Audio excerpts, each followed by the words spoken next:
လွန်ခဲ့တဲ့ပိုင်းမှာမိုးလုံးကြီးကမူချန်ရဲ့တိုက်ခတ်မှုကြောင့်ဒဏ်ရာပြင်းထန်ရသွားတယ်။မူချန်သူ့ကိုတတ်ဖို့လောက်တော့အနက်ရောင်လန်ကားကဒါပြီးတော့ကာကွယ်ပေးသွားတယ်။ပြီးတော့ဌာနမူကြီးထိုက်ဆန်တို့ကလည်းရောက်လာတယ်။နောက်ဆုံးမှာတော့အနက်ရောင်လန်ကားကဒီနယ်မြေကနေထွက်ခွာသွားလိုက်တယ်။ဗီဒီယိုလေးမစခင်ကျွန်တော် line and subscribe နှိပ်ပေးပါအားလုံးကျေးဇူးတင်ပါတယ်။မူချန်ကမေးတယ်ဌာနမူကြီးအံ့ဖွယ်ဝိညာဉ်တောင်ဆိုတာပါလဲ။ဒါကိုဌာနမူကြီးထိုက်ဆန်ကဖြေတယ်။မြောက်ပိုင်းကောင်းကင်နယ်မြေမှာတော့အဲ့ဒီနေရာကအထွတ်မြတ်နေရာတစ်ခုပဲ။ရှေ့အောင်အမွေနဲ့တစ်ခုလို့လည်းပြောလို့ရတယ်။အဲ့ဒီနေရာက3နှစ်မှတစ်ချိန်လောက်ပဲဖွင့်လှစ်ရှိတယ်။တယောက်ယောက်ကအံ့ဖွယ်ဝိညာဉ်တောင်ကိုအောင်မြင်စွာဝင်ရောက်နိုင်ခဲ့ရင်အံ့ဖွယ်ဝိညာဉ်မင်္ဂလာလို့ခေါ်တဲ့မြောက်များစွာတော့ကောင်းကြီးကိုရလိုက်မယ်။အံ့ဖွယ်ဝိညာဉ်မင်္ဂလာ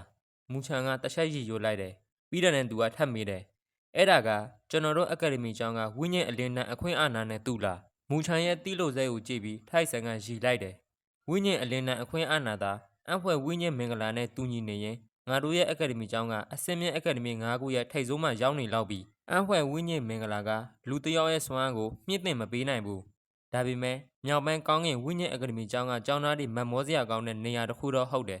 ဘာလို့လဲဆိုတော့အံ့ဖွယ်ဝိညာဉ်မင်္ဂလာကအခြေခံတည်ဆောက်ပုံကိုအကူအညီပေးနိုင်လို့ပဲမူချန်ကစိတ်တကနေရေရိုးလိုက်တယ်အခြေခံတည်ဆောက်ပုံအန်သိစရာကောင်းတဲ့စွမ်းအားမဟုတ်ပဲအဖိုးတန်တဲ့ယတနာဖြစ်နေတော့မူချန်စဉ်းစားရခန့်နေတယ်မူချန်နားမလဲတာကိုတဘောပေါက်တော့ထိုက်ဆန်ကရှင်းပြတယ်အဲ့ဒါကတာမန်အခြေခံတည်ဆောက်ပုံမဟုတ်ဘူးအမြင့်ဆုံးစွမ်းအားရှင်အဆင့်ရဲ့အခြေခံတည်ဆောက်ပုံပဲဒီအတိုင်းဆိုရင်အမြင့်ဆုံးစွမ်းအားရှင်အဆင့်ရဲ့ထိတ်လန့်စရာကောင်းတဲ့အကြက်အသေးကြောင့်ကိုမူချန်နားလဲသွားပြီးထိုက်ဆန်ကဆက်ပြောပြတယ်အခုချိန်မှာမင်းရဲ့အစွမ်းကကောင်းကင်ကူးပြောင်းခြင်းနောက်ဆုံးအဆင့်မှာပဲရှိနေသေးတယ်ဆိုတာမင်းသိပါတယ်ဒီအဆင့်ကိုကျော်သွားရင်တော့အမြင့်ဆုံးစွမ်းအားရှင်အဆင့်ကိုရောက်မှမဟုတ်သေးဘူးဒါကလူတွေအလုံးကြုံတွေ့ရမယ့်အကြက်သေးပဲကောင်းကင်ကနေကြားလာတဲ့ပါရမီရှင်တွေတော့အဲ့ဒီအဆင့်ကိုရောက်သွားရင်အလိုလိုရက်တန့်သွားကြတယ်မူချန်ကနားမလည်လို့ထပ်မိတယ်အဲ့ဒါကဘာအတွက်ကြောက်လဲထိုက်ဆန်ကပြောတယ်ဘာကြောက်လဲဆိုတော့ကောင်းကင်အပိသက်ချင်းနောက်ဆုံးအဆင့်ပြီးရင်လူတွေအလုံးကအမြင့်ဆုံးဘေးအန္တရာယ်၃ခုနဲ့ရင်ဆိုင်ရမှဖြစ်လို့ပဲအဲ့ဒီအမြင့်ဆုံးဘေးအန္တရာယ်၃ခုကိုအောင်မြင်စွာဖျက်ကျော်ပြီးရင်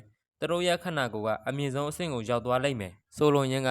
ဟန်ဆန်းဇက်ကားထဲမှာရှိတဲ့တာရဲတွေအတိုင်းပဲသူတို့ကနှစ်သိန်းပြလို့ရှိရင်တဘောဝကပ်ဘေးကိုဖျက်ကျော်ရတယ်အဲ့ဒါနဲ့လည်းစင်တူဖြစ်တယ်ထိုက်ဆန်ကဆက်ပြောတယ်ကဘာပေါ်မှာတော့ထူးချွန်တဲ့လူတွေအမြောက်များရှိသလိုအဲ့ဒီဘေးအန္တရာယ်၃ခုနဲ့ရင်ဆိုင်ခဲ့ကြတဲ့သူတွေလည်းအများကြီးရှိတယ်ဒါပေမဲ့အဆုံးမှာတော့သူတို့အလုံးကဘေးအန္တရာယ်၃ခုကြောင့်ပြမုံဖြစ်ကကဘာကနေပျောက်ခွဲသွားကြတယ်ဒီအတွက်ကြောင့်အမြင့်ဆုံးစွမ်းအားရှင်အဆင့်အကြောင်းကိုအခုကနေစပြီးမင်းသိဖို့လိုအပ်နေပြီမူချန်ကခေါင်းညှိလိုက်တယ်အဲ့ဒါကအမြင့်ဆုံးအခြေခံဆိုတဲ့အရာနဲ့သက်ဆိုင်မှုရှိလားထိုက်ဆန်ကခေါင်းညှိလိုက်တယ်မင်းတော်ညံကောင်းသားပဲ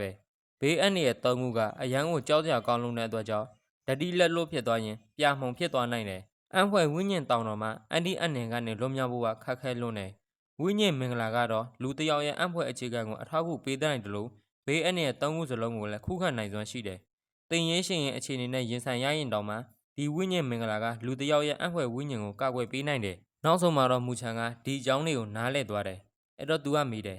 ဒီပွဲမှာကျွန်တော်တို့ဝင်ပါလို့ရမလားထိုက်ဆန်ကတက်ပြင်းချလိုက်တယ်အံ့ဖွယ်ဝိညာဉ်တောင်ရဲ့ပြန်ပွဲမှာဝင်ပါကြတဲ့သူတွေ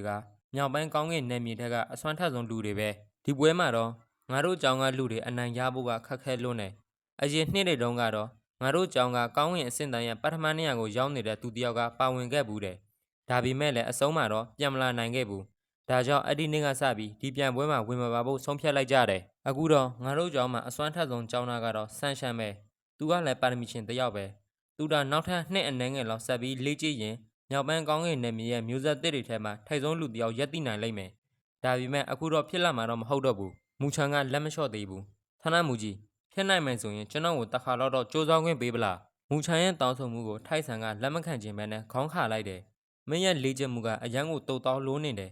မင်းရဲ့အစွမ်းကအထင်ကြီးစရာကောင်းနေဆိုတာမှန်ပြီမယ်အံ့ဖွယ်ဝိညာဉ်တောင်ကပွဲကိုပါဝင်ဖို့ကအရန်ကိုစောလွန်းနေသေးတယ်ပြီးတာနဲ့ကျောင်းသူကျောင်းသားအကလုံးကိုပြောလိုက်တယ်အားလုံးကိုစုပြီးမြောက်ပန်းကောင်းကင်ဝိညာဉ်အကယ်ဒမီကျောင်းကိုပြန်ဖို့ပြင်ဆင်လိုက်ကြကျောင်းကကျောင်းသူကျောင်းသားအကလုံးကမင်းတို့ကိုစောင့်နေကြတယ်ပြီးတော့ထိုက်ဆိုင်ရဲ့အကြီးကဆန်းရှမ်းစီကိုရောက်သွားတယ်မိုးလုံးကြီးကိုဆန်းရှမ်းကရှုံးနှိပ်သွားခဲ့တယ်ဒါကိုဆန်းရှမ်းကပြောတယ်ဌာနမူကြီးမိုးလုံးကြီးရဲ့အစွမ်းကကောင်းကင်အပိသက်ခြင်းနောက်ဆုံးအဆင့်ကိုရောက်နေပြီဒါကြောင့်ကျွန်တော်ရှုံးသွားတာလင်ချန်ကလည်းထောက်ခံတယ်ဟုတ်တယ်ဒီကောင်ကတော်တော်ကိုစွမ်းအားကြီးလွန်းတယ်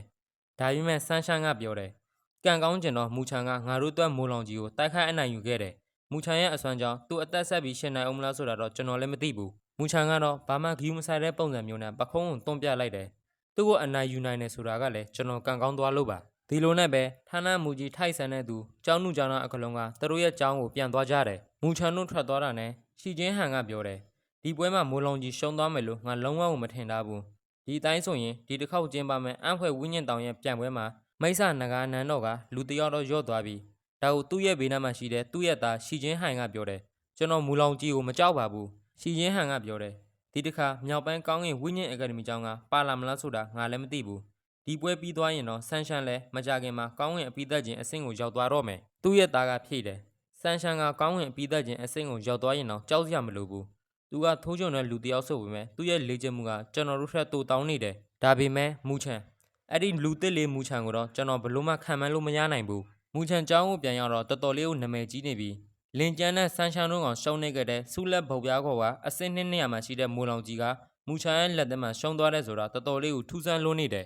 မကြခင်မှာပဲမူချန်ဆိုတဲ့နာမည်ကကောင်းဝင်အဆင့်တန်းရအဆင့်သင်းနေရာကိုပြောင်းလဲတော့မှဆိုတာကိုအားလုံးကလည်းသတိပြုမိသွားကြတယ်သူနာမည်ဘလို့ပဲကြီးကြီးမူချန်ကတော့ဂယူးမဆိုင်ဘူးလူသစ်တဲ့နေတဲ့နေရာမှာပဲသူ့ရဲ့ဒဏ်ရာတွေကိုပြန်ပြီးတော့ကုသနေတယ်ကျောင်းဆဆဝင်တော့ကတော့ကောင်းဝင်အဆင့်တန်းရအဆင့်သင်းနေရာကိုရရမယ်လို့သူဆုံးဖြတ်ထားတယ်ဒါပေမဲ့ဒီအချိန်မှာတော့သူကအဲ့ဒီနေရာတွေကိုလည်းမလိုချင်တော့ဘူးအဆင့်သင်းနှင့်ခွဲခြားတဲ့ဆိုတာကဘာမှသူ့တော့အတုံးမဝင်တော့ဘူးအပြင်ပိုင်းရုပ်ပြတတ်ပဲအသွင်ပိုင်းလေ့ကျင့်မှုနဲ့ဘာမှမဆိုင်ဘူးသူအဆင့်နဲ့ပြောင်းလဲသွားလို့ရှိရင်တော့သူ့ရဲ့လေ့ကျင့်မှုကတော့ရပ်တန့်သွားမှာမဟုတ်ဘူး၃ရက်လောက်နေပြီးတော့မူချန်တန်ရန်တွေကိုပြန်ကူးတာလို့ကောင်းသွားတယ်အဲ့ဒီခါမှာပဲဌာနမူကြီးထိုက်ဆန်စီကနေတရင်တစ်ခုရောက်လာတယ်မြောက်ပိုင်းကောင်းကင်ဝင်းညင်အကယ်ဒမီကျောင်းရဲ့ညီလာခံခမ်းမကြီးတကလူ6ယောက်ကိုကြည့်ပြီးမူချန်အံ့ဩနေတယ်ဌာနမူကြီးထိုက်ဆန်တာမကတခြားအကြီးကဲ9ယောက်ကလည်းဒီနေရာမှာရှိနေတယ်အပြစ်ပေးခြင်းခမ်းမကအကြီးကဲမိုယုံကပြောတယ်ဒီတစ်ခေါက်မင်းလုပ်ခဲ့တာအရန်ကိုကောင်းတယ်မူချန်အပြစ်ပေးခြင်းခမ်းမရဲ့တာဝန်ရှိသူအနေနဲ့မင်းကိုအရန်ပဲကျေးဇူးတင်တယ်ထိုင်ကုန်ပေါ်မှာရှိတဲ့အ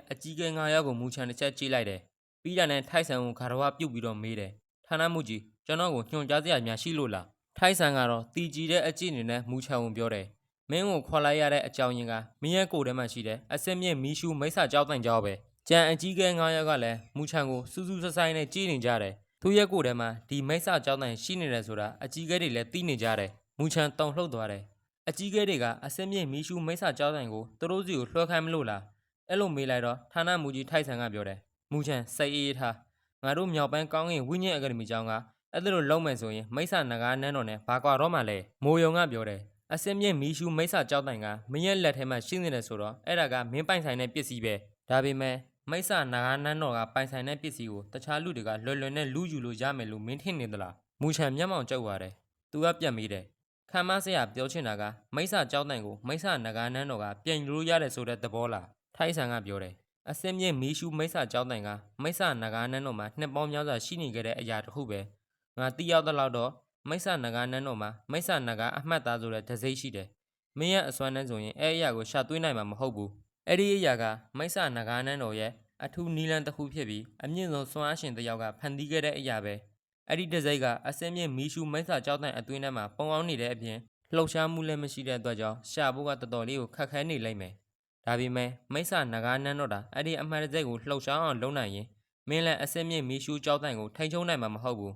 ဒါအပြင်မင်းရဲ့အသက်ကိုပါနှုတ်ယူသွားနိုင်တယ်သူတို့ရဲ့ပိတ်ကွန်ဇေယျအရာဆိုရင်မင်းရဲ့ကိုယ်ထက်ကအဲ့ဒီအစင်းမြင့်မီးရှူမိစ္ဆာကြောက်တိုင်ကိုထုတ်ယူကြမှာပဲဒီစကားတွေကိုကြားပြီးမူချန်ကတော့ချွေးပြတ်နေပြီးဒါကိုထိုက်ဆန်ကဆက်ပြောပြတယ်အရင်တုန်းကတော့အစင်းမြင့်မီးရှူမိစ္ဆာကြောက်တိုင်ကိုမင်းမထုတ်ပြခဲ့ဘူးဒါကြောင့်မင်းမှာဘာအနေမှမရှိတာအခုမင်းကမြောက်ပိုင်းကောင်းရင်ဝိညာဉ်အကယ်ဒမီကျောင်းမှာဆိုတော့သူတို့ကအဲ့ဒီအမှတ်တစိမ့်ကိုနိုးထားလောက်အောင်လုံးမှာမဟုတ်ဘူးဒါပေမဲ့မင်းကကျောင်းရဲ့အပြင်ကိုရောက်သွားရင်မင်းရဲ့ကိုယ်တက်ကဒီမိစ္ဆာကြောက်တိုင်ကလည်းပျောက်ကွယ်သွားလိမ့်မယ်မူချန်ကတော့ထိုက်လန့်နေပြီးသူကပြောတယ်ဌာနမူကြီးကျွန်တော်ကိုကြောက်အောင်ချဖို့ဒီညာကိုခေါ်လိုက်တာလားထိုက်ဆန်ကရည်တယ်မင်းတော်ညံပြေးတဲ့ကောင်လေးပဲ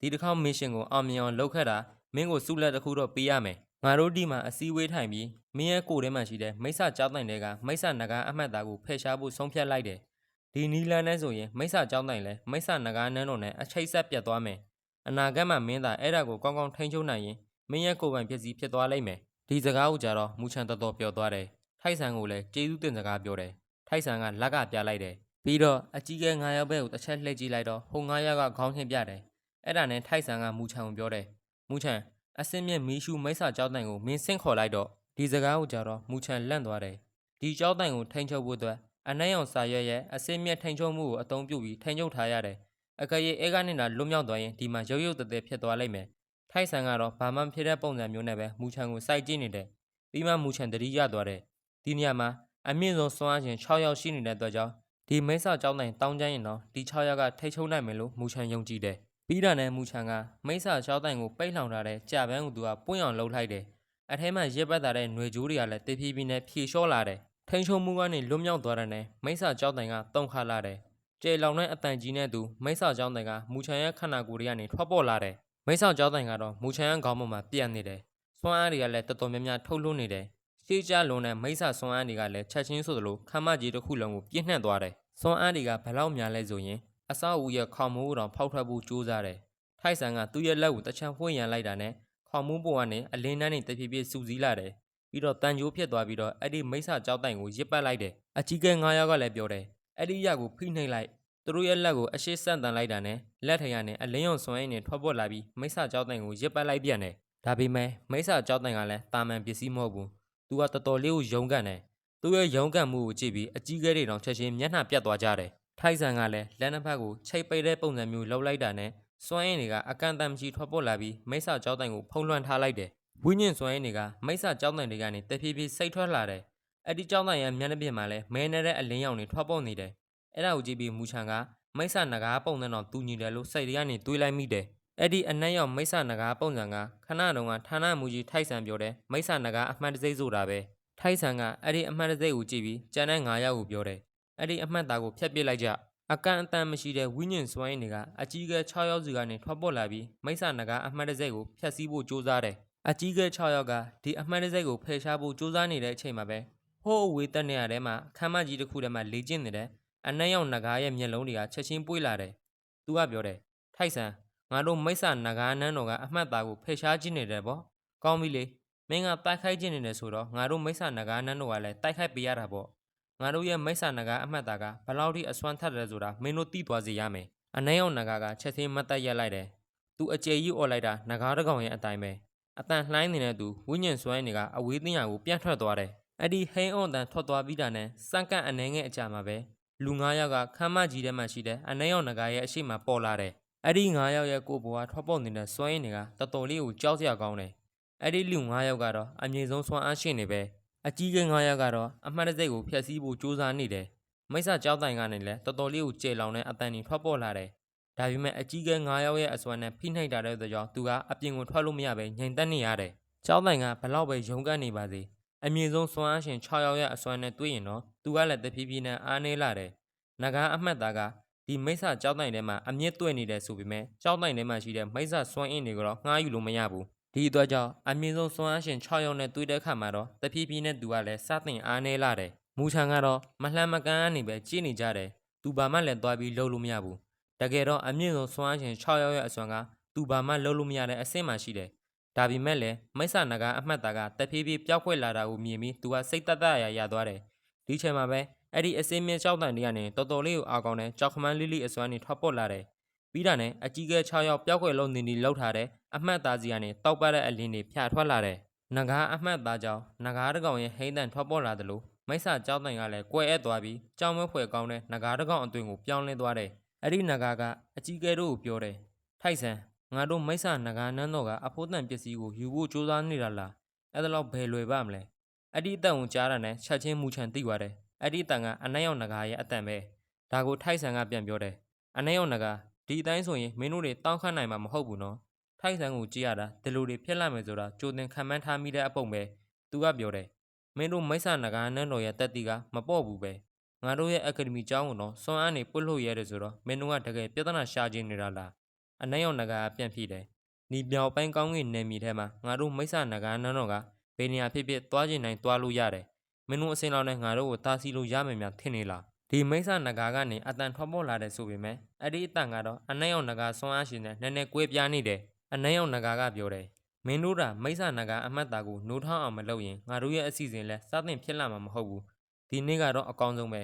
အစင်းမြင့်မီးရှူမိစ္ဆာကြောက်တန်ရဲ့အစွမ်းကိုမှီခိုပြီးမင်းတို့ကငါတပ်ပြမယ်အကြီးကဲချုသိန်းကပြောတယ်ဒီတော့ဒါကတာမန်စီမံကိန်းမဟုတ်ဘူးပေါ့မိစ္ဆာနဂါနန်းတော်ကအစင်းမြင့်ဆက်ရ6ယောက်လည်းရှိနေလောက်မှာပဲမူချန်ကလန့်သွားတယ် အစင်းမြင့်ခမ်းမကဆက်ရ6ယောက်အဲ့ဒီခါမှာတော့ဒီနဂါးမျက်လုံးအတွင်းထဲမှာရှိတဲ့လူ6ယောက်ရဲ့ပုံရိပ်ကိုမူချန်တတိထားမိသွားတယ်ဒီ6ယောက်ကမိစ္ဆာ6ယောက်လို့ပြင်းထန်တဲ့စွမ်းအားတွေထုတ်လွှတ်နေတယ်ထိုက်ဆန်ကတော့ဘာမှမဖြစ်တဲ့ပုံစံမျိုးနဲ့ပြောတယ်မင်းတို့အားလုံးစုယုံလိုက်ရင်တော့မှထွက်လာမဲ့ရလဒ်ကတော့ပြောင်းလဲသွားမှာမဟုတ်ဘူးပြီးချင်းပဲထိုက်ဆန်ကဝိညာဉ်စွမ်းရင်အများပြားကိုထုတ်လွှတ်လိုက်တယ်မိုးယုံနဲ့တခြားအကြီးအကဲတွေကလည်းထိုက်ဆန်လိုပဲအကန့်အသတ်မဲ့နေတဲ့စွမ်းအင်တွေကိုထုတ်လွှတ်လိုက်တယ်အကြီးအကဲတွေရဲ့အရှိမရှိတဲ့အနက်ရောင်နဂါကလည်းမိစ္ဆာကြောက်တိုင်ကိုလက်သေးနဲ့ကုတ်လိုက်တယ်အဲ့ဒီခါမှာတော့အကာအကွယ်တစ်ခုပုံစံမျိုးဖြစ်သွားပြီးအကြီးအကဲတွေရဲ့တိုက်ခိုက်မှုကိုခုခံလိုက်တယ်ပေါက်ကွဲတန်ကြီးထွက်ပေါ်လာတဲ့အတွက်ကြောင့်မူချန်ကလည်းအပြင်ကိုပြေးထွက်သွားတယ်ဒီအချိန်မှာပဲခမ်းမကြီးထဲမှာရှိတဲ့ဝိညာဉ်အစီမံရဲ့မျက်နှာပြင်ကတဖြည်းဖြည်းအရတွေပေါ်လာတယ်ခမ်းမကြီးကလည်းမိစ္ဆာစွမ်းအင်တွေကိုခုခံလို့မနိုင်တဲ့အတွက်ကြောင့်နောက်ဆုံးမှပေါက်ကွဲထွက်သွားတယ်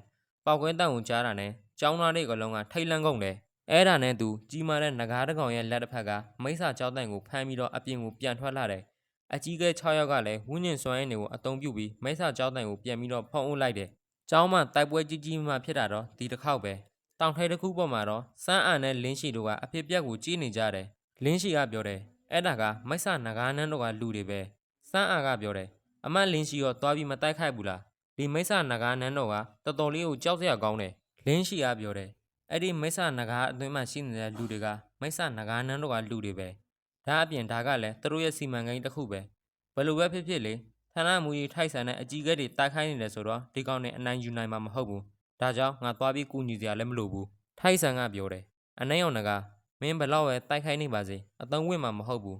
ဒီနေ့ငါတို့အကယ်ဒမီကျောင်းကဘဒုကမှထိခိုက်အောင်မင်းလုံးနိုင်မှာမဟုတ်ဘူးအနှဲ့အောင်ကပြောတယ်အော်အဲ့လိုလားဒါဆိုလဲငါလှုပ်ပြတာပေါ့နဂါးကြီးရဲ့ခန္ဓာကိုယ်ကတဖြည်းဖြည်းနဲ့တုံခါလာပြီးခဏနေကြတော့အဲ့ဒီနဂါးရဲ့ကိုယ်တွေကနေဝေဝမ်းနေတဲ့ပုံရိပ်6ခုကအပြင်ကိုကွဲထွက်လာတယ်ဒါကိုတွေးတာနဲ့ထိုက်ဆန်ကတတိပေးတယ်တတိထားသူတို့ရဲ့စီမံကိန်းအတိုင်းအလိုလျောက်ဖြည့်ဆည်းခြင်းကိုအသုံးပြုတော့မယ်ပုံရိပ်6ခုအပြင်ကိုထွက်လာတာနဲ့နဂါးရဲ့ခန္ဓာကိုယ်ကတဖြည်းဖြည်းကြီးမားလာပြီးအပေါ်ကိုလည်းပြန်တက်သွားတယ်မိသား1000လောက်ထိကိုရောက်တာနဲ့တော်တော်လေးကိုပြင်းတဲ့ဖောက်ခွဲမှုနဲ့သူနေရာတစ်ခုလုံးကိုဖောက်ခွဲပစ်လိုက်တယ်ပောက်ခွဲမှုကအကယ်ဒမီကျောင်းတစ်ခုလုံးကိုဖုံးလွှမ်းသွားတယ်ပောက်ခွဲမှုကိုမြင်တော့အကြီးကဲ6ယောက်လုံးကသူတို့ရဲ့စွမ်းအင်တွေကိုအသုံးပြုပြီးကျောင်းတစ်ခုလုံးကိုဖုံးအုပ်လိုက်တယ်ကျေလောင်နဲ့ပောက်ခွဲတန်တဲ့သူပောက်ခွဲမှုကတော်တော်လေးကိုပြင်းထန်တယ်ဒါပေမဲ့ကျောင်းကိုတော့ဘာမှထိခိုက်အောင်မလုပ်နိုင်ခဲ့ဘူးအကြီးကဲတို့ကကျောင်းကိုဂယူးဆိုင်နေတဲ့အချိန်မှာအနီရောင်အလင်းတန်းတစ်ခုကအပြင်ကိုပြေးထွက်သွားတယ်အဲ့ဒီအနောက်ကနေမိစ္ဆာကျောင်းတိုင်ကလည်းပြေးလိုက်သွားတယ်ဒါကိုမြင်တာနဲ့ထိုက်ဆန်ကပြောတယ်မိစ္ဆာကျောင်းတိုင်ကိုလွတ်မြောက်ခွင့်မပေးနဲ့မိစ္ဆာကျောင်းတိုင်ရဲ့ပြန်နှုံးကတော်တော်လေးကိုမြန်ဆန်တယ်ထိုက်ဆန်တို့ရဲ့အရှိမပဲသူကပျောက်ကွယ်လူမတတ်တော့ဖြစ်ပေါ်လို့နေတယ်ဒီအချိန်မှာပဲကောင်းရင်တစ်ခုလုံးရဲ့အလင်းရောင်တွေကမှိမ့်မိန်သွားတယ်လူတွေအားလုံးကတော့အဲ့ဒါကိုတန်းအံ့တော်နဲ့ကြည့်နေတယ်သူတို့ကြည့်နေတဲ့အရာကတော့အမြင့်ပေ1000လောက်ရှိတဲ့ပုံရိပ်တစ်ခုအဲ့ဒီပုံရိပ်ကြီးကကောင်းကင်တစ်ခုလုံးကိုဖုံးလွှမ်းထားတယ်နောက်ကျောမှာလည်းအလုံးမတန်ကိုကြီးမားတဲ့တောင်ပန်တဲ့စုံရှိတယ်သူ့ရဲ့လက်ကြီးနဲ့အစင်းမြင့်မီးရှူးကြောက်တိုင်ကိုသူကစုပ်ကင်လိုက်တယ်ပြီးတာနဲ့ဒီနေရာကနေပျောက်ကွယ်သွားတယ်ပုံရိပ်ကြီးပျောက်ကွယ်သွားတာနဲ့ကျောင်းသားတွေကတော့ကြောင်အန်းဖြစ်လို့နေတယ်ကျောင်းသားတစ်ယောက်ကပြောတယ်အစောပိုင်းတုန်းကအရိပ်ကတောင်ပန်နဲ့တူတယ်တော်တော်လေးကိုကြီးလုံးတဲ့တောင်ပန်ပဲဒါကိုကျန်တဲ့ကျောင်းသားတွေကပြန်ပြောတယ်အဲ့ဒါကငါတို့မြောက်ပိုင်းကောင်းကင်ဝိညာဉ်အကယ်ဒမီကျောင်းကိုကာကွယ်ပေးနေတဲ့အံ့ဖွယ်သားရဲ့ပဲမြောက်ပိုင်းပြည်လည်နဂါးသခင်ရဲ့အစွမ်းကတော်တော်လေးကိုကြောက်စရာကောင်းတယ်ကျောင်းတစ်ခုလုံးကမသိလို့ရှိရင်ဖားတန်းမီးလောင်တယ်လို့ပဲကြွတ်ကြက်နဲ့မူချန်ကတော့တောင်တဲတစ်ခုပေါ်မှာရက်နေတယ်ဒီချိန်မှာပဲအနက်ရောင်အလင်းတန်းတစ်ခုကသူ့ရဲ့ခန္ဓာကိုယ်ထဲကိုပြေးဝင်သွားတယ်အဲ့ဒါကတော့မိစ္ဆာကျောင်းတိုင်ပဲမိစ္ဆာကျောင်းတိုင်သူ့ရဲ့ခန္ဓာကိုယ်ထဲကိုပြန်ဝင်သွားတာနဲ့ကြာပန်းကပွင့်လာပြီးကျောင်းတိုင်ကိုအလယ်မှာဖမ်းထားလိုက်တယ်ပြီးတာနဲ့ຫນွယ်ကြိုးစင်နဲ့ရစ်ပတ်လိုက်တယ်ကြာပန်းကဖိနှိမ့်လိုက်တာနဲ့မိစ္ဆာကျောင်းတိုင်ကငြိမ်သက်သွားတယ်ကျောင်းတိုင်သူ့ရဲ့ကိုယ်ထဲကိုပြန်လာပြီးကြာပန်းကဖိနှိမ့်လိုက်တော့မှမူချန်တန်ပြင်းချနိုင်တော့တယ်ဒီအချိန်မှာပဲထိုက်ဆန်တဲ့သူအကြီးကဲ9ယောက်ကလည်းရောက်လာကြတယ်မူယုံကပြောတယ်မြောက်ပိုင်းပင်လင်တခင်ကျောင်းမို့ငါတို့ကန်ကောင်းသွားတာမဟုတ်လို့ရှိရင်ငါတို့ရှုံးသွားမှသိကြတယ်အကြီးကဲခြုသိန်ကပြောတယ်ဒီကောင်နေတော်ပြတ်သားတာပဲသူတို့ရဲ့အမှတ်သားကိုတော့ပေါက်ကွဲအောင်လုပ်တယ်အဲ့ဒါကသူတို့ရဲ့ကိုယ်ကိုထိခိုက်စေမှသိကြတယ်ထိုက်ဆန်ကမူချန်ကိုပြောတယ်မူချန်ဒီနေ့ကစပြီးဒီမိစ္ဆာကျောင်းတိုင်ကမိစ္ဆာနဂါးနန်းတော်ရဲ့ထိန်းချုပ်မှုအောက်မှာမရှိတော့ဘူးမင်းနိုင်အဲ့ဒါကိုထိန်းချုပ်နိုင်ရင်မင်းရဲ့ကိုယ်ပိုင်ဖြစ်သွားပြီးမူချန်ကကျေးဇူးတင်စကားပြောလိုက်ပြန်တယ်အကြီးကဲတွေပြန်ထွက်သွားဖို့လို့တော့မူချန်ကပြောတယ်ဌာနမူကြီးအံ့ဖွဲ့ဝိညာဉ်တောင်ကိုကျွန်တော်စိတ်ဝင်စားတယ်မိုးယုံတဲ့သူတခြားအကြီးကဲတွေပါမူချန်ရဲ့စကားကြောင့်ထိတ်လန့်သွားတယ်ဒီအံ့ဖွဲ့ဝိညာဉ်တောင်ဆိုတာကသူတို့ကြောင့်ရဲ့စူးတစ်ခုပဲသူတို့ကမြောက်ပိုင်းနယ်မြေထဲမှာဘယင်တစ်ပါးလိုရက်တည်နိုင်ခဲ့ပေမဲ့ဒီလိုပြိုင်ပွဲကြီးမှာတော့ပါဝင်လင်းမရှိဘူးထိုက်ဆန်ကတော့မူချန်ကြည့်ပြီးတော့ပြောတယ်အဲ့ဒါကအရန်ကိုအန်ရယ်များလုံးတယ်ပြီးတာနဲ့ချက်ချင်းဒီကနေလွှတ်ထွက်သွားလိုက်တယ်မူချန်ကတော့မကြည်မချမ်းဖြစ်သွားတယ် သူဘလို့ပဲပြောထိုက်ဆန်ကဒီအရာကိုလက်မခံဘူးဆိုတာသူသတိထားမိနေတယ်ဒီနေ့ဗီဒီယိုဒီမှာပဲရပ်ထားမယ်အစကိုမနှက်ဖြတ်မှထပ်ပြီးတင်ပေးမယ်ဒီနေ့ဟိုဘက်ပိုင်းအားလုံးကျေးဇူးတင်ပါတယ်